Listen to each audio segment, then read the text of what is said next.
നമസ്കാരം, സ്വാഗതം എല്ലാ പ്രേക്ഷകർക്കും. സകലമാന കേരളത്തിലേക്ക് തലക്കെട്ടുകൾ നോക്കാം. ഇടുക്കി അടിമാലി മേഖലയിൽ ഹർത്താൽ പുരോഗമിക്കുന്നു. ദേശീയപാതയിൽ പൊതുഗതാഗതം തടഞ്ഞ് ഹർത്താൽ അനുകൂലികൾ. KSRTC സർവീസുകൾ താറുമാറായി. പ്രതിഷേധം ദേശീയപാത നവീകരണം തടസ്സപ്പെട്ടത്.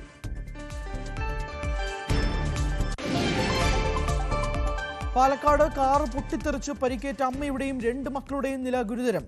മൂത്ത മകൾ അപകടനില തരണം ചെയ്തു. അപകട കാരണം ബാറ്ററി ഷോർട്ട് സർക്യൂട്ട് എന്ന് നിഗമനം. ചികിത്സാ ചെലവ് സർക്കാർ ഏറ്റെടുക്കുമെന്ന് മന്ത്രി കെ കൃഷ്ണൻകുട്ടി.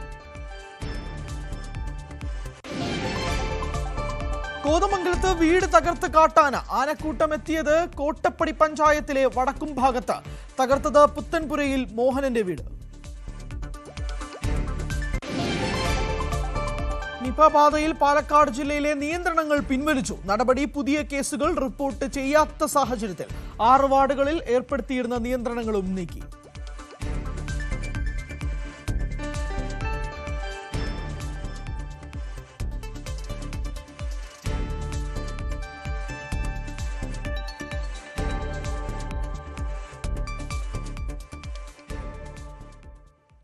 വിശദമായ വാർത്തകൾ നോക്കാം. ഇടുക്കി അടിമാലി മേഖലയിൽ LDF-ഉം UDF-ഉം പ്രഖ്യാപിച്ച ഹർത്താൽ പുരോഗമിക്കുന്നു. UDF അടിമാലി, വെള്ളത്തൂവൽ, പള്ളിവാസൽ പഞ്ചായത്തുകളിലും LDF അടിമാലി പഞ്ചായത്തിലുമാണ് ഹർത്താൽ ആഹ്വാനം ചെയ്തത്. KSRTC ഉൾപ്പെടെ നിരത്തിലിറങ്ങിയ ചില വാഹനങ്ങൾ ഹർത്താൽ അനുകൂലികൾ തടഞ്ഞു. ദേശീയപാത നവീകരണം തടസ്സപ്പെട്ടതിൽ പ്രതിഷേധിച്ച് രാവിലെ 6 മുതൽ വൈകിട്ട് 6 വരെയാണ് ഹർത്താൽ. എന്നാൽ ദേശീയപാത വികസന പ്രവർത്തനം നിർത്തിവെക്കാൻ ഹൈക്കോടതി പറഞ്ഞിട്ടില്ലെന്ന് കേസിലെ ഹർജിക്കാരനായ MN ജയചന്ദ്രൻ പറഞ്ഞു. നിയമാനുസൃതമല്ലാതെ അനധികൃതമായി മരം മുറിക്കുന്നതിനും വനഭൂമി കയ്യേറ്റത്തിനും എതിരെയാണ് ഹർജി സമർപ്പിച്ചത്. നിയമലംഘനം ഉണ്ടെങ്കിൽ കണ്ടെത്തി തടയണമെന്നായിരുന്നു ഹർജിയിലെ ആവശ്യം. നിലവിലെ പ്രശ്നത്തിൽ സർക്കാരിനും ദേശീയപാത അതോറിറ്റിക്കും വീഴ്ച സംഭവിച്ചിട്ടുണ്ടെന്നും MN ജയചന്ദ്രൻ പറഞ്ഞു.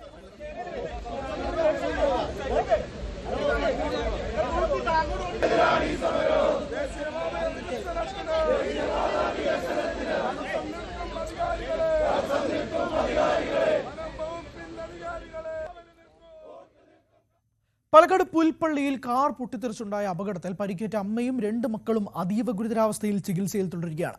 പുൽപ്പള്ളി പൂളക്കാട് സ്വദേശിനി LC മാർട്ടിനും മക്കൾക്കുമാണ് പരിക്കേറ്റത്. ബാറ്ററി ഷോർട്ട് സർക്യൂട്ടാണ് കാർ പൊട്ടിത്തെറിക്കാൻ കാരണമായതെന്നാണ് ഫയർഫോഴ്സിന്റെ പ്രാഥമിക നിഗമനം. കുടുംബത്തിന്റെ ചികിത്സാ ചെലവ് സർക്കാർ ഏറ്റെടുക്കുമെന്ന് വൈദ്യുതി വകുപ്പ് മന്ത്രി കൃഷ്ണൻകുട്ടി പറഞ്ഞു. 55 ദിവസങ്ങൾക്ക് മുൻപാണ് പാലക്കാട് കണ്ണാടിയിലെ സ്വകാര്യ ആശുപത്രിയിലെ നഴ്സായ LC മാർട്ടിന്റെ ഭർത്താവ് മരിക്കുന്നത്. മക്കൾക്കൊപ്പം പൊൽപ്പുള്ളി പൂളക്കാടുള്ള വീട്ടിൽ കഴിയുന്നതിനിടെ അസുഖം ബാധിച്ച് ശസ്ത്രക്രിയ നടത്തിയ LC ചികിത്സയിലായിരുന്നു.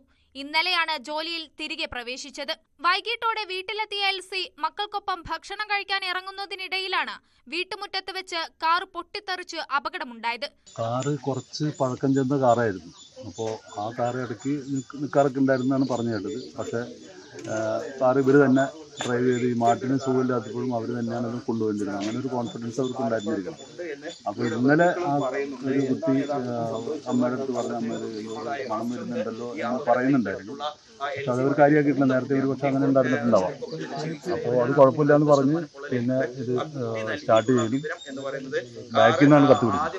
അപകടത്തിൽ LCക്കും മക്കളായ 6 വയസ്സുകാരൻ ആൽഫ്രഡ് മാർട്ടിനും 4 വയസ്സുകാരി എമിലീന മാർട്ടിനും 90% പൊള്ളലേറ്റു. മൂവരുടെയും ആരോഗ്യനില ഗുരുതരമാണ്. LCയുടെ മൂത്ത മകൾക്ക് 40% പൊള്ളലേറ്റിട്ടുണ്ട്. 4 പേരെയും എറണാകുളത്തെ സ്വകാര്യ ആശുപത്രിയിൽ പ്രവേശിപ്പിച്ചിരിക്കുകയാണ്. കുടുംബത്തിന്റെ ചികിത്സാ ചെലവ് ഏറ്റെടുക്കാനുള്ള നടപടികൾ സർക്കാർ സ്വീകരിക്കുമെന്ന് മന്ത്രി കെ കൃഷ്ണൻകുട്ടി പറഞ്ഞു. ഭാവിയിൽ നാളെ ഒരു തീപ്പൊള്ളലൊക്കെ ഏറ്റുള്ളൊരു പാടൊന്നുമില്ലാതെ കഴിക്കാനുള്ള ശ്രമം നടത്തുന്നുണ്ട്. അത് നമുക്ക് ആശുപത്രിയുടെ ചെലവ് മുഖ്യമന്ത്രിയുടെ ദുരിതാശ്വാസ നിധി കൊടുക്കാൻ വേണ്ടി മുഖ്യമന്ത്രിയോട് അഭ്യർത്ഥിക്കും. തീർച്ചയായിട്ടും അത് കിട്ടുമെന്നാണ് എൻ്റെ പ്രതീക്ഷ. കാലപ്പഴക്കം സംഭവിച്ച കാറിൽ ബാറ്ററി ഷോർട്ട് സർക്യൂട്ട് സംഭവിച്ചതായിരിക്കാം തീപിടിക്കാൻ കാരണമെന്നാണ് ഫയർഫോഴ്സിന്റെ പ്രാഥമിക നിഗമനം. സംഭവത്തിൽ വിശദമായ അന്വേഷണം നടത്താനാണ് മോട്ടോർ വാഹന വകുപ്പിന്റെയും പോലീസിന്റെയും തീരുമാനം. ന്യൂസ് 18 പാലക്കാട്. കാസർഗോഡ് സ്കൂളുകളിൽ വിദ്യാർത്ഥികളെ കൊണ്ട് അധ്യാപകരുടെ കാല് കഴുകിപ്പിച്ച് പാദപൂജ നടത്തിയത് വിവാദത്തിൽ. ജില്ലയിലെ 4 സ്കൂളുകളിലാണ് വിരമിച്ച അധ്യാപകരുടെ കാല് കഴുകിച്ച് പാദപൂജ നടത്തിയത്. നടപടി അപലപനീയമെന്നും സംഭവത്തിൽ വിശദീകരണം തേടുമെന്നും വിദ്യാഭ്യാസ മന്ത്രി വി ശിവൻകുട്ടി പ്രതികരിച്ചു. സ്കൂളുകൾക്കെതിരെ SFI-യും MSF-ഉം രംഗത്ത് വന്നു.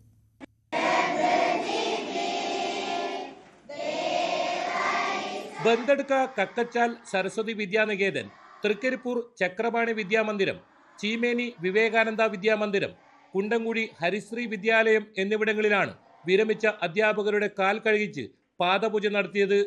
ഇതിന്റെ ദൃശ്യങ്ങൾ ന്യൂസ് 18 ലഭിച്ചു.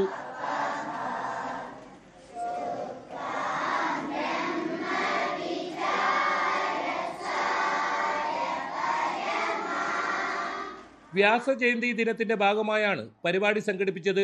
സ്കൂളിലെ വിദ്യാർത്ഥികളെ നിലത്ത് മുട്ടുകുത്തിയിരുത്തി കസാരയിലിരിക്കുന്ന അധ്യാപകരുടെ കാൽ പൂക്കളും വെള്ളവും തളിച്ച് പൂജ ചെയ്ത് തൊട്ട് വന്ദിപ്പിക്കുകയായിരുന്നു. 4 വിദ്യാലയങ്ങളുടെ പരിധിയിലുള്ള 100-ലധികം വിരമിച്ച അധ്യാപകരുടെ പാദപൂജയാണ് ചെയ്യിപ്പിച്ചത്.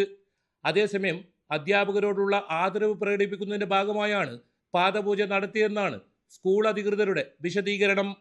ന്യൂസ് 18 കാസർഗോഡ്. പാദപൂജ വിവാദത്തിൽ കർശന നടപടി ആവശ്യപ്പെട്ട് SFI. നടപടി കുട്ടികളെ മാനസികമായി പീഡിപ്പിക്കുന്നതാണെന്ന് സംസ്ഥാന പ്രസിഡന്റ് ശിവപ്രസാദ് പറഞ്ഞു. ആലപ്പുഴയിൽ BJP നേതാവിന്റെ പാദപൂജ ചെയ്യിപ്പിച്ചതായും ശിവപ്രസാദ് ആരോപിച്ചു.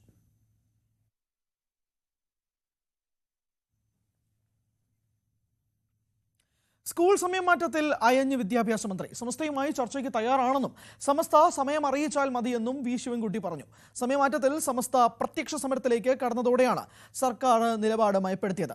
മന്ത്രിയുടെ ശൈലി ശരിയല്ലെന്ന് വിമർശനവുമായി ജിഫ്രി തങ്ങളും രംഗത്ത് വന്നു. ഗവൺമെന്റിനെ സംബന്ധിച്ചിടത്തോളം കുട്ടികളുടെ വിദ്യാഭ്യാസമാണ് ഏറ്റവും പ്രധാനപ്പെട്ട പ്രശ്നം. ഏതെങ്കിലും ഒരു വിഭാഗത്തിന് മാത്രം സൗകര്യം കൊടുക്കുന്നതിന് പറ്റില്ല. സമയം മാറ്റണമെന്ന് ആഗ്രഹിക്കുന്നവർ ചെയ്യേണ്ടത് അവരുടെ ആവശ്യത്തിന് വേണ്ടി സമയം അവരത് ക്രമീകരിക്കുന്നതായിരിക്കും നല്ലത്. സ്കൂൾ സമയമാറ്റത്തിൽ പിന്നോട്ടില്ലെന്നായിരുന്നു സർക്കാർ നിലപാട്. പലപ്പോഴായി നിലപാട് കടുപ്പിച്ച മന്ത്രി വി ശിവൻകുട്ടി വിരട്ടൽ വേണ്ടെന്ന കടുത്ത വിമർശനവും നടത്തി. എന്നാൽ സമസ്ത പ്രത്യക്ഷ സമരത്തിലേക്ക് കടക്കുകയും വിഷയത്തിൽ സംഘടനയ്ക്കുള്ളിൽ അഭിപ്രായ ഐക്യത്തിന് വഴിതെളിയുകയും ചെയ്തതോടെ മുൻ നിലപാടിൽ നിന്ന് പിന്നോട്ടു പോവുകയാണ് സർക്കാരും വിദ്യാഭ്യാസ മന്ത്രിയും. സമയമാറ്റത്തിൽ കോടതിയുടെ നിലപാടാണ് താൻ പറഞ്ഞതെന്നാണ് വി ശിവൻകുട്ടിയുടെ വിശദീകരണം. ബഹുമാനപ്പെട്ട കോടതിയാണ് ഈ സമയം നിശ്ചയിച്ചിട്ടുള്ളത്. അതാണ് ഞാൻ പറഞ്ഞത്. അല്ലാതെ ധിക്കാരപരമായ ഒരു നിലപാടും സ്വീകരിക്കുന്നില്ല. ഈ വിഷയത്തെ സംബന്ധിച്ചിടത്തോളം കോടതി പറഞ്ഞതിനപ്പുറമായിട്ട് എനിക്കൊന്നും പറഞ്ഞില്ല എന്നാണ് ഞാൻ പറഞ്ഞതിൻ്റെ ഉദ്ദേശം.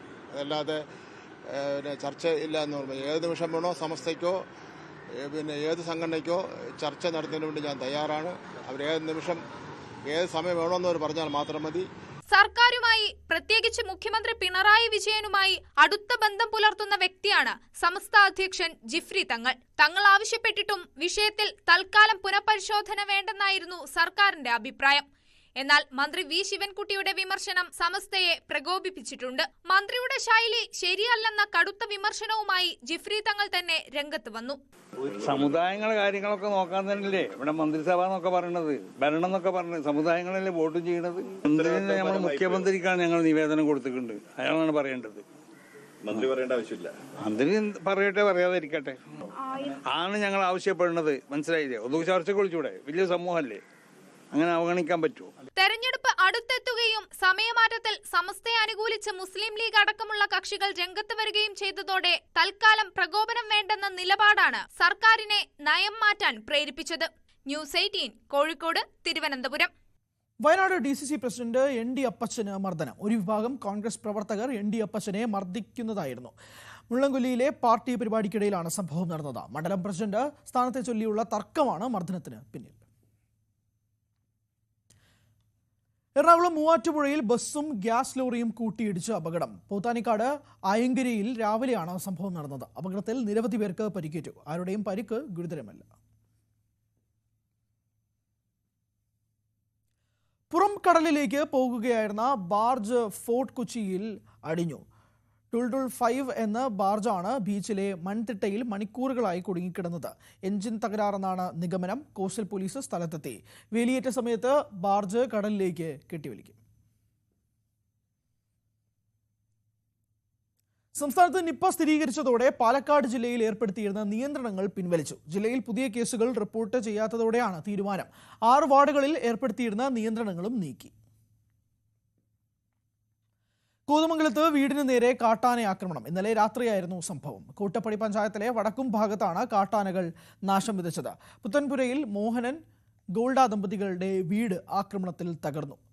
നിരന്തരമുണ്ടാകുന്ന കാട്ടാന ശല്യത്തിന് ശാശ്വത പരിഹാരം കാണാൻ അധികൃതർ നടപടിയെടുക്കണമെന്നാണ് പ്രദേശവാസികളുടെ ആവശ്യം.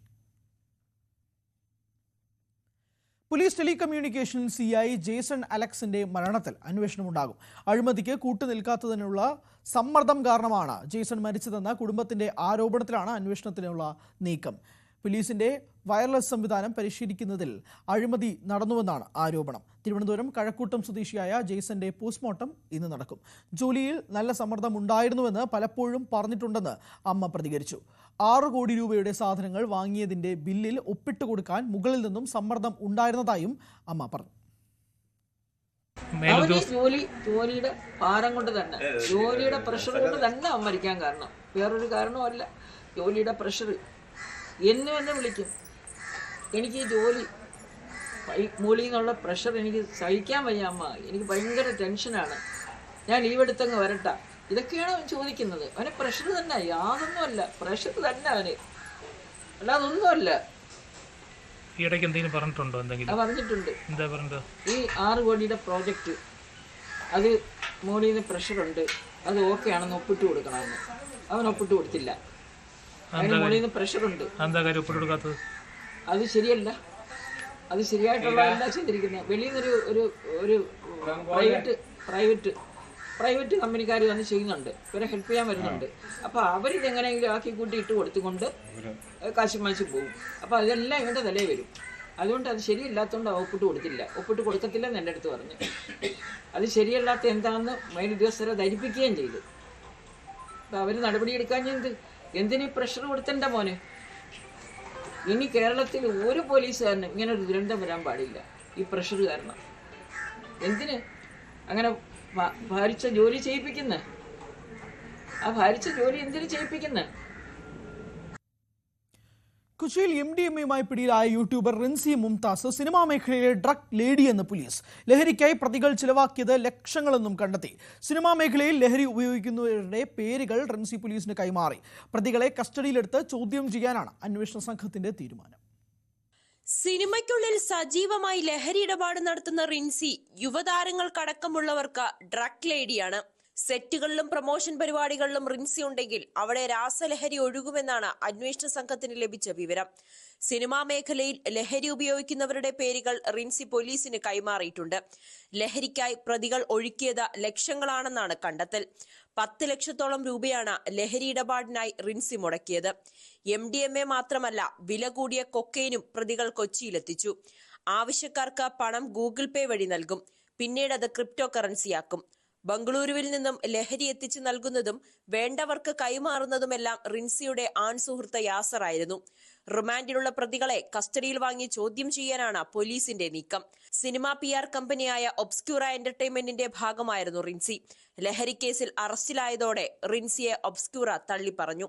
ന്യൂസ് 18 കൊച്ചി. വിദേശത്ത് കുടുങ്ങിയ ഇടുക്കി സ്വദേശിനിക്ക് മോചനം. കേന്ദ്രമന്ത്രി സുരേഷ് ഗോപിയുടെ ഇടപെടലിനെ തുടർന്നാണ് തൊഴിൽ തട്ടിപ്പിന് ഇരയായ യുവതി നാട്ടിലെത്തിയത്. സുഹൃത്തായ നെടുങ്കണ്ടം സ്വദേശി നൽകിയ പരാതിയാണ് മോചനത്തിനിടയാക്കിയത്. ഇടുക്കി രാമക്കൽമേട് സ്വദേശിനിയായ പടിഞ്ഞാറ്റേതിൽ ജാസ്മിൻ മീരാൻ റാവുത്തറാണ് കുവൈറ്റിലെ വീട്ടുതടങ്കലിൽ നിന്നും രക്ഷപ്പെട്ടത്. 4 മാസം മുൻപാണ് ജാസ്മിൻ കണ്ണൂർ സ്വദേശിയായ ഏജന്റ് വഴി കുവൈറ്റിലെത്തിയത്. ജോലിക്ക് നിന്ന വീട്ടിലെ പീഡനങ്ങൾ സഹിക്കവയ്യാതെ ജോലിയിൽ നിന്ന് മാറണമെന്ന് പല തവണ അപേക്ഷിച്ചിട്ടും ജാസ്മിനെ ഏജൻസിക്കാർ കൈയൊഴിഞ്ഞു. പിന്നീട് നിർബന്ധം പിടിച്ചതോടെ ജാസ്മിൻ ഏജൻസിയുടെ തടവിലായി. പിന്നീട് ആഹാരവും വെള്ളവുമില്ലാതെ ദിവസങ്ങൾ തള്ളി നീക്കേണ്ടി വന്നു. ജൂൺ 12-ാം തീയതി പോകുന്നു, ജൂൺ 29-ാം തീയതി എന്നെ എംബസി കൊണ്ടുപോകുന്നു. 17 ദിവസം അവിടെ കിടന്നെന്ന് പറഞ്ഞാൽ ആഹാരം കിട്ടും, അവിടുത്തെ പണിയും ചെയ്ത് നമ്മൾ കിട്ടുന്ന ആഹാരത്തിനുള്ള പണിയും ചെയ്യണം, എല്ലാം ചെയ്യണം. അവിടെ ഒരു മുറിക്കകത്ത് പൂട്ടിയിട്ടേക്കുവാണ്. പൂട്ടിയിട്ടെന്ന് പറഞ്ഞാൽ വെളിയിലോട്ട് ഇറങ്ങാനോ ഒരു തുണി പോലും കൊണ്ടേ വിരിച്ചിടാനോ നമുക്ക് പറ്റത്തില്ലായിരുന്നു. അതുപോലത്തെ അവസ്ഥയിലാണ് നമ്മളവിടെ കഴിഞ്ഞുകൊണ്ടിരുന്നത്.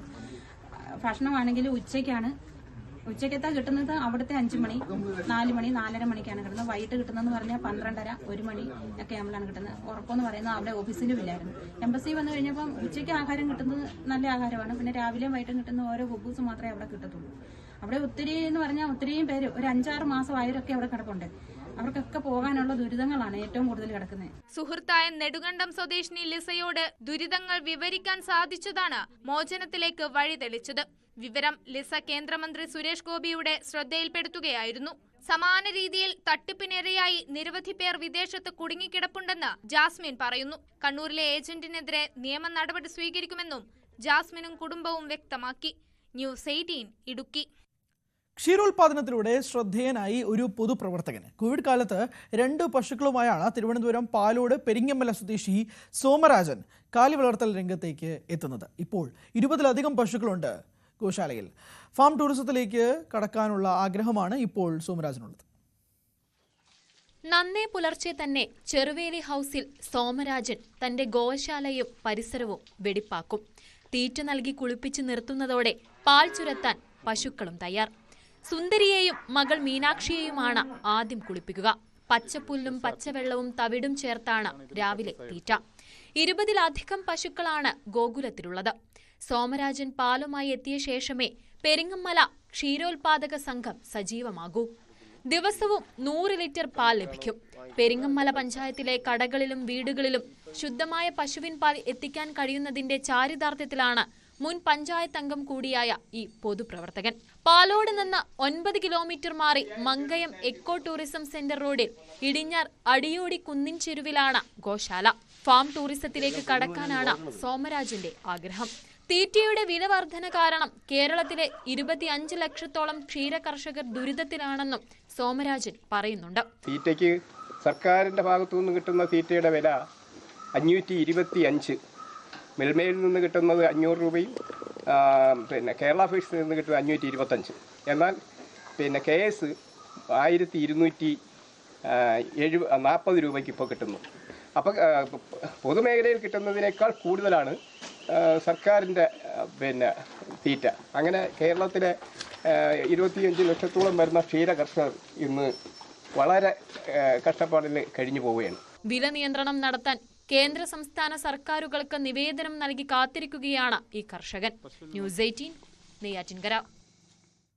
തിരുവനന്തപുരം പാറശാല മുണ്ടനാട് കൈതോട്ടുമൂല റോഡിൽ യാത്രാക്ലേശം രൂക്ഷമാകുന്നു. ടാറിളകിയ റോഡിലൂടെ ഏറെ ബുദ്ധിമുട്ടിയാണ് നാട്ടുകാരുടെ യാത്ര. വെള്ളറട ഗ്രാമപഞ്ചായത്തിൽ ഉൾപ്പെട്ട മുണ്ടനാട് കൈതോട്ടുമൂല റോഡ് തകർന്നിട്ട് വർഷങ്ങളായി. കാട്ടാക്കട, നെയ്യാറ്റിൻകര, പാറശാല തുടങ്ങിയ ഇടങ്ങളിലേക്കുള്ള യാത്രക്കാരാണ് ഈ വഴി ആശ്രയിക്കുന്നത്. ഡാലുമുഖം, പാട്ടം തലയ്ക്കൽ, പാലിയോട്, വെള്ളറട തുടങ്ങിയ ഇടങ്ങളിലെ സ്കൂൾ, കോളേജ് വിദ്യാർത്ഥികളും ഈ റോഡിനെ ആശ്രയിക്കുന്നു. ടാറിളകിയ റോഡിലൂടെയുള്ള യാത്ര ഏറെ ബുദ്ധിമുട്ടിലാണ്. ബൈക്ക് യാത്രക്കാർ സ്ഥിരമായി അപകടത്തിൽപ്പെടുന്നു. ഇതുവഴി നിരവധി സ്കൂളിലെ വാഹനങ്ങൾ സഞ്ചരിക്കുന്നുണ്ട്. സ്കൂളുകളിൽ പോയിട്ട് വരുന്ന കുട്ടികളൊക്കെ ഇറങ്ങി അവരുടെ വീടുകളിലൊക്കെ പോകാൻ വേണ്ടി ശ്രമിക്കുന്നതിനിടയിൽ ഈ കുഴികളിൽ വീഴുകയും മഴയായി കഴിഞ്ഞാൽ ആ ചെളിക്ക് വെള്ളത്തിൽ തന്നെ വീണ് എണീറ്റ് പോകുന്നൊരവസ്ഥയാണ്. നമ്മൾ ഈ രാത്രിയൊക്കെ ആവുന്ന സമയത്ത് വളരെ ശബ്ദങ്ങൾ, വാഹനങ്ങൾ മറിയുന്ന ശബ്ദങ്ങളൊക്കെ കേട്ട് നമ്മൾ പുറത്തിറങ്ങി വരുന്ന സമയത്ത് ഇരുചക്ര വാഹനത്തിലൊക്കെ പോകുന്ന ഈ കുഴിയിലും കല്ലിലും ഒക്കെ പെട്ട് വീണ് കിടക്കുന്ന അവസ്ഥ നമ്മൾ കാണാറുണ്ട്. നെയ്യാറിന്റെ കൈവഴിക്ക് സമാന്തരമായി കടന്നുപോകുന്ന റോഡിൽ പലയിടത്തും സുരക്ഷാ ഭിത്തിയില്ല. വശങ്ങൾ കാട് കയറിയതോടെ ഇഴജന്തുക്കളുടെ ശല്യവും രൂക്ഷം. ഇവിടെ തോട്ടിൽ സൈഡിലൊന്നും കെട്ടില്ല. ഇതെല്ലാം ഇടിഞ്ഞു പോകാനുള്ള നല്ല സാധ്യത. അത് പോയിട്ട് ഇവിടെ ജനങ്ങൾക്ക് തന്നെ നമുക്ക് തന്നെ ഒരു അത്യാവശ്യം വന്നു കഴിഞ്ഞാൽ മഴയൊക്കെ ആയി കഴിഞ്ഞാൽ ഇവിടെ മൊത്തം കൊണ്ടും വെള്ളം നിറഞ്ഞു കയറി ഒരു രക്ഷയില്ലാത്ത ഒരിതാണ്. ആരും ഇപ്പം തിരിഞ്ഞു നോക്കുന്നേ ഇല്ല. റോഡിന്റെ ശോചനീയാവസ്ഥ പരിഹരിച്ചില്ലെങ്കിൽ സമരമല്ലാതെ മറ്റു മാർഗമില്ലെന്ന് പ്രദേശവാസികൾ പറയുന്നു. ന്യൂസ് 18 നെയ്യാറ്റിൻകര. കാസർഗോഡ് ചെറുവത്തൂർ വലിയപുയിൽ നെടുമ്പാ റോഡ് പ്രവൃത്തി പാതയിൽ നിലച്ചത് യാത്രക്കാർക്ക് ദുരിതമാകുന്നു. കിളച്ചിട്ട റോഡിൽ മഴ കാരണം ടാറിംഗ് നടത്താൻ കഴിയാതെ വന്നതോടെ നാട്ടുകാർ വലഞ്ഞിരിക്കുകയാണ്. കയ്യൂർ, ചീമേനി, ചെറുവത്തൂർ പഞ്ചായത്തുകളെ ബന്ധിപ്പിക്കുന്ന ചെറുവത്തൂർ വലിയപൊയിൽ നെടുമ്പാ റോഡിൽ ടാറിംഗ് പുനരാരംഭിക്കണമെങ്കിൽ ഇനി മഴക്കാലം കഴിയണം. അതുവരെ ദുർഘടം പിടിച്ച റോഡിലൂടെയാണ് ജനങ്ങൾ യാത്ര ചെയ്യേണ്ടത്. പരിസ്ഥിതി സൗഹൃദവും നിർമ്മാണ ചെലവ് കുറയ്ക്കുന്നതുമായ ജർമ്മൻ സാങ്കേതിക വിദ്യയായ ഫുൾ ഡെപ്ത് റിക്ലമേഷൻ സാങ്കേതിക വിദ്യ ഉപയോഗിച്ചാണ് നിർമ്മാണം. പഴയ റോഡിൽ നിന്ന് സിമന്റും കെമിക്കലും ചേർത്ത് പുതിയ റോഡിനായി ഉപയോഗിക്കും. ഇതിനു മുകളിൽ പ്രത്യേകതരം തുണി വിരിച്ച ശേഷമാണ് വീണ്ടും ടാറിംഗ് നടത്തുക. എന്നാൽ ടാറിംഗ് നടത്താത്ത പ്രദേശങ്ങളിൽ കിളച്ചിട്ട റോഡും റോഡിൽ വിരിച്ച തുണിയും ഒരുപോലെ യാത്രക്കാർക്ക് ബുദ്ധിമുട്ടാവുകയാണ്. ഇവിടെ ഇരുചക്ര വാഹനങ്ങൾ അപകടത്തിൽപ്പെടുന്നതും പതിവാണ്. നിത്യവും അപകടം ഉണ്ടാകുന്ന ഒരു അവസ്ഥയിലേക്ക് ഈ റോഡ് മാറിയിട്ടുണ്ട്. അതായത് 2 വീലറും കൊണ്ട് യാത്ര ചെയ്യാൻ പറ്റുന്നില്ല. കാറായാലും രാത്രി ഇതേപോലെയുള്ള കുഴികളിൽ വീണ് നിത്യം അപകടം സംഭവിക്കുന്നൊരു അപകടം നിത്യസംഭവമായിക്കൊണ്ടിരിക്കുന്ന ഒരു അവസ്ഥയിലേക്കാണ് കാര്യങ്ങൾ പോകുന്നത്. അതുകൊണ്ട് എത്രയും പെട്ടെന്ന് ഈ റോഡിൻ്റെ ശോചനീയാവസ്ഥ കണ്ട് അധികൃതർ ഈ കാര്യത്തിൽ ഇടപെടണം എന്നാണ് നമുക്ക് പറയാനുള്ളത്. പ്രവൃത്തിയുടെ ഭാഗമായി കലുങ്കുകളും ചപ്പാത്തുകളും നിർമ്മിക്കുന്നതും അശാസ്ത്രീയമായാണെന്നും നാട്ടുകാർക്ക് പരാതിയുണ്ട്.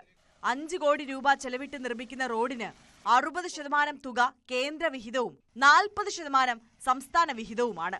റോഡിന്റെ 5 വർഷത്തെ പരിപാലനത്തിനായി 46.77 ലക്ഷം രൂപയും വകയിരുത്തിയിട്ടുണ്ട്. ന്യൂസ് 18 ചെറുവത്തൂർ. പാലക്കാട് ആനക്കര നീലിയാട് റോഡിൽ പാതയോരത്തെ കുഴി അപകട ഭീഷണി ഉയർത്തുന്നു. ഇരുചക്ര വാഹനങ്ങൾ അപകടത്തിൽപ്പെടുന്നത് പതിവാണ്. പ്രശ്നപരിഹാരത്തിനായി സംരക്ഷണ ഭിത്തി നിർമ്മിക്കണമെന്നാണ് ആവശ്യം. നീലിയാട് റോഡിൽ മാറാണി ഭാഗത്തെ വളവിലുള്ള കുഴിയാണ് കാൽനട യാത്രക്കാർക്കും വാഹനയാത്രക്കാർക്കും ഭീഷണിയാകുന്നത്. എതിരെ വരുന്ന വാഹനങ്ങൾക്ക് സൈഡ് കൊടുക്കുന്നതിനിടെ കഴിഞ്ഞ മാസമാണ് കുടുംബം സഞ്ചരിച്ച ബൈക്ക് മറിഞ്ഞത്. കഴിഞ്ഞ ചൊവ്വാഴ്ച വൈകിട്ട് നീലിയാട് ഭാഗത്തു നിന്നും വന്ന ബൈക്കും ഈ കുഴിയിൽ വീണ് അപകടമുണ്ടായി. അപകടങ്ങളിൽ യാത്രക്കാർ ചെറിയ പരിക്കുകളോടെ രക്ഷപ്പെട്ടു. മാറാണി പാടശേഖരങ്ങളിലെ വെള്ളമൊഴുകി പോകാനായി വലിയ പൈപ്പുകൾ പഴയ റോഡിൽ സ്ഥാപിച്ചിരുന്നു. പുതിയ റോഡ് നിർമ്മിച്ചപ്പോൾ ഇവ ബന്ധിപ്പിക്കാത്തതും ഈ ഭാഗത്ത് മഴ പെയ്യുമ്പോൾ വെള്ളം ഉയരാൻ കാരണമാകുന്നുണ്ടെന്നാണ് നാട്ടുകാർ പറയുന്നത്. വെള്ളമൊഴുകിപ്പോകാൻ JCB ഉപയോഗിച്ച് മണ്ണെടുത്ത ഭാഗത്താണ് ഇത്തരത്തിൽ കുഴി രൂപപ്പെട്ടതെന്നും അപകടങ്ങൾ തുടർക്കഥയായിട്ടും പാതയോരത്ത് സംരക്ഷണ ഭിത്തി നിർമ്മിക്കാനോ മറ്റ് നടപടികൾ കൈക്കൊള്ളാനോ അധികൃതർ തയ്യാറാവുന്നില്ല എന്ന ആക്ഷേപവും ശക്തമാണ്. ന്യൂസ് 18 പാലക്കാട്. പാലക്കാട് തിരുവേഗപ്പുറ മുതുതല പരുതൂർ സമഗ്ര കുടിവെള്ള പദ്ധതി നിർമ്മാണം അന്തിമഘട്ടത്തിൽ. ഇതിനോടകം തന്നെ 80% പ്രവൃത്തികൾ പൂർത്തിയായ പദ്ധതിയുടെ ട്രയൽ റണ്ണ് വിജയകരമായി നടത്തി. 115 കോടിയിലധികം രൂപ ചെലവഴിച്ചാണ് സമഗ്ര കുടിവെള്ള പദ്ധതി നടപ്പാക്കുന്നത്. മുതുതല പരുതൂർ തിരുവേഗപ്പുറ സമഗ്ര കുടിവെള്ള പദ്ധതിയുടെ നിർമ്മാണ പ്രവൃത്തികളാണ് പൂർത്തീകരണത്തിലേക്ക് അടുക്കുന്നത്. 3 പഞ്ചായത്തുകളിലും കുടിവെള്ളം ലഭ്യമാക്കും വിധമാണ് പദ്ധതി. തിരുവേഗപ്പുറ ഗ്രാമപഞ്ചായത്തിലെ മാഞ്ഞാമ്പ്രയിൽ 16 MLD ജലശുദ്ധീകരണശാലയും അനുബന്ധ ഘടകങ്ങളും 47 ലക്ഷം ലിറ്റർ ജലസംഭരണിയും നിർമ്മിക്കുന്ന പ്രവൃത്തികൾ അന്തിമഘട്ടത്തിലാണ്. ജലജീവൻ മിഷൻ പദ്ധതിയിൽ ഉൾപ്പെടുത്തി 115.19 കോടി രൂപ ചെലവിലാണ് പദ്ധതി. തൂതപ്പുഴയിൽ കാരമ്പത്തൂർ ഭാഗത്ത് പുതിയ കിണർ നിർമ്മിച്ചാണ് പദ്ധതിക്ക് ആവശ്യമായ വെള്ളം എത്തിക്കുക. ജനപ്രതിനിധികളും ഉദ്യോഗസ്ഥരും പദ്ധതി പ്രദേശം സന്ദർശിച്ച് നിർമ്മാണ പുരോഗതി വിലയിരുത്തി. പ്ലാന്റിന്റെയും വിതരണ ശൃംഖലയുടെയും ഒക്കെ പ്രവർത്തനം തന്നെ ഏതാണ്ട് പൂർത്തീകരിച്ചു കഴിഞ്ഞു. 8000-ലധികം വരുന്ന ആളുകൾക്ക് ഏതാണ്ട് 7000 ചില്ലാനും ആളുകൾക്ക് ഇപ്പോൾ വെള്ളം കൊടുത്തു തുടങ്ങി. കൂടുതൽ ആളുകൾക്ക് വെള്ളം കൊടുക്കാനുള്ള പ്രവർത്തനങ്ങൾ നടന്നുകൊണ്ടിരിക്കുകയാണ്. പട്ടാമ്പി നിയമസഭാ മണ്ഡലത്തിൽ നമ്മൾ വികസന പ്രവർത്തനങ്ങളിൽ ഫസ്റ്റ് പ്രയോറിറ്റി സമഗ്ര കുടിവെള്ള പദ്ധതികൾക്ക് കൊടുക്കുകയും അതിൻ്റെ ഭാഗമായി കൊപ്പം വിളയൂര് സമഗ്ര കുടിവെള്ള പദ്ധതി നമുക്ക് പൂർത്തീകരിക്കാനും കഴിഞ്ഞു. അതോടൊപ്പം വല്ലപ്പുഴ ഓങ്ങല്ലൂർ വല്ലപ്പുഴ സമഗ്ര കുടിവെള്ള പദ്ധതി ഏതാനും മാസങ്ങൾ കൊണ്ട് പൂർത്തീകരിക്കാൻ കഴിയുന്ന രീതിയിൽ അതിന്റെ നിർമ്മാണ പ്രവർത്തനങ്ങൾ അവസാന ഘട്ടത്തിലാണ്. 2021 പ്രവൃത്തികൾ തുടങ്ങിയത്. ട്രയൽ റൺ പൂർത്തിയായി. 3 ഘട്ടങ്ങളിലുള്ള ശുദ്ധീകരണ പ്രക്രിയകൾക്ക് ശേഷമാണ് കുടിവെള്ള വിതരണം നടത്തുന്നത്. ജൽജീവൻ മിഷന്റെ പൈപ്പ് ലൈനുകൾ സ്ഥാപിക്കുന്നതിന്റെ ഭാഗമായി വെട്ടിപ്പൊളിച്ച ഗ്രാമീണ റോഡുകൾ പൂർവ്വസ്ഥിതിയിലാക്കുന്നതിനായി 3 കോടി വീതം മുതുതല തിരുവേഗപ്പുറ പഞ്ചായത്തുകൾക്ക് അനുവദിച്ചിട്ടുണ്ട്. മുതുതല പഞ്ചായത്തിൽ 145.5 കിലോമീറ്റർ വിതരണ ശൃംഖല പൂർത്തിയാക്കി. 4543 അപേക്ഷകളിൽ 4513 കണക്ഷനുകൾ നൽകി. തിരുവേഗപ്പുറയിൽ 147.5 കിലോമീറ്റർ വിതരണ ശൃംഖല പൂർത്തിയാക്കി. 4107 അപേക്ഷകളിൽ 3302 കണക്ഷനുകൾ നൽകി. വരുന്ന വേനലിലേക്ക് പൂർണ്ണമായും കുടിവെള്ളം ലഭ്യമാക്കാൻ പദ്ധതി ഉപകരിക്കുമെന്നാണ് പ്രതീക്ഷ. ന്യൂസ് 18 പാലക്കാട്. പരിമിതിയുള്ള സഹപാഠിക്ക് വീട്ടിൽ പുസ്തകപ്പുര ഒരുക്കി ഒരു കൂട്ടം വിദ്യാർത്ഥികളും അധ്യാപകരും. ശാരീരിക പരിമിതികൾ മൂലം സ്കൂളിലെത്താൻ കഴിയാതെ വീട്ടിൽ ഇരുന്നിരുന്ന് പഠിക്കുന്ന വിഘ്നേഷിന് വേണ്ടിയാണ് അധ്യാപകരും വിദ്യാർത്ഥികളും കൈകോർത്തത്. ചെറുവക്കൽ ഗവൺമെന്റ് UP സ്കൂളിലെ 7ാം ക്ലാസ് വിദ്യാർത്ഥിയാണ് വിഘ്നേഷ്. മസ്കുലർ ഡിസ്ട്രോഫി ബാധിതനായ വിഘ്നേഷിന് മറ്റു കുട്ടികളെ പോലെ സ്കൂളിലെത്തി പഠിക്കാനോ കളിക്കാനോ ഒന്നും സാധിക്കാറില്ല. വീട്ടിലെത്തി ഗൃഹാധിഷ്ഠിത വിദ്യാഭ്യാസം നൽകുന്ന സ്പെഷ്യൽ എഡ്യൂക്കേറ്റർ സ്മിത ടീച്ചറിന്റെ സേവനമാണ് ഏക ആശ്രയം. വായനയിൽ ഏറെ താല്പര്യമുള്ള വിഘ്നേഷിന് സ്കൂൾ ലൈബ്രറി ഫലപ്രദമായി ഉപയോഗിക്കാൻ സാധിക്കാത്തതിനാലാണ് സ്കൂളിലെ വായനാനുഭവം വീട്ടിലൊരുക്കുക എന്ന ലക്ഷ്യം മുന്നിൽ കണ്ട് അധ്യാപകരും സഹപാഠികളും വീട്ടിൽ ഒരു പുസ്തകപ്പുര ഒരുക്കിയത്. കഥകൾ പറഞ്ഞുകൊടുത്ത് ചങ്ങാതിമാരും ഒപ്പം കൂടി. പൊതുവിദ്യാഭ്യാസ വകുപ്പ് സമഗ്ര ശിക്ഷ കേരളം നോർത്ത് URCയുടെ നേതൃത്വത്തിൽ ഭിന്നശേഷി കുട്ടികൾക്കായി നിരവധി പ്രവർത്തനങ്ങൾ നടത്തിവരുന്നുണ്ട്. ഇതിന്റെ കൂടി ഭാഗമായായിരുന്നു പദ്ധതി. വീട്ടിലെത്തിച്ച പുസ്തകങ്ങൾ വായിച്ചു തീരുന്ന മുറയ്ക്ക് പുതിയ പുസ്തകങ്ങൾ എത്തിക്കും. എല്ലാ ആഴ്ചയിലും വിഘ്നേഷിന്റെ വീട്ടിലെത്തി സൗഹൃദം പങ്കുവെക്കാൻ കഴിയുന്ന തരത്തിൽ സമീപവാസികളായ കുറച്ചു കുട്ടികളെ പരിപാടിയിലൂടെ നിയോഗിക്കുകയും ചെയ്തിട്ടുണ്ട്. സഹപാഠികൾക്കൊപ്പമുള്ള നിമിഷങ്ങളാണ് വിഘ്നേഷിന് ഏറെ പ്രിയപ്പെട്ടത്. അതിനാൽ മകന്റെ ആഗ്രഹം സബലീകരിക്കുന്നതിനായി വിഘ്നേഷിന്റെ മാതാപിതാക്കളായ രതീഷും ദീപയും മാസത്തിൽ ഒരിക്കലെങ്കിലും മകനെ സ്കൂളിൽ എത്തിക്കാറുണ്ട്. സ്കൂളിലെ ക്ലാസ് റൂം സാഹചര്യം വിഘ്നേഷിന്റെ സൗകര്യത്തിനായി ആ ദിവസം ക്രമീകരിക്കാൻ അധ്യാപകരും പ്രത്യേകം ശ്രദ്ധിക്കുന്നുണ്ട്. ന്യൂസ് 18 ചെറുവക്കൽ. ഇനി സ്പോട്ട് ലൈവ് കാണാം. ആര്യ ചേരും. നമസ്കാരം.